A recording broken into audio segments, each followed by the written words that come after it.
অল্প একটু কষ্টের বিনিময়ে যদি এমন টাটকা তরতাজা শাক বাড়িতেই পাওয়া যায়, তাহলে একটু কষ্ট করতে মন্দ কি, তাই না? তাও আবার রাসায়নিক সারবিহীন, ফরমালিনবিহীন, একদমই ফ্রেশ তরতাজা শাক। আর মাত্র 15 থেকে 20 দিনের মধ্যে এই শাকগুলো এতটা বড় হয়ে গেছে, একদম খাওয়ার পুরোপুরি উপযোগী। টবের বাটিটা একটু আলগা করে দিয়ে তার ভিতরে কিছু বীজ দিয়ে সকাল বিকাল অল্প অল্প পানি দিলেই 15-20 দিনে এমন তর তাজা ফ্রেশ শাক পাওয়া যাবে। আপনারাও চাইলে বাড়িতে কিন্তু এমনভাবে পালং শাক, কলমি শাক লাগাতে পারেন।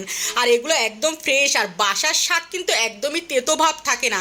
এটাকে আপনারা ভাজি, ঝোল, তরকারি যে কোনোভাবে রান্না করতে পারেন। অনেকে মাছ দিয়েও কিন্তু কলমি শাক রান্না করে, কিন্তু আমার কাছে বেশি কলমি শাক পেঁয়াজ রসুন বেশি করে দিয়ে একদম ভাজা ভাজা অনেক পছন্দ।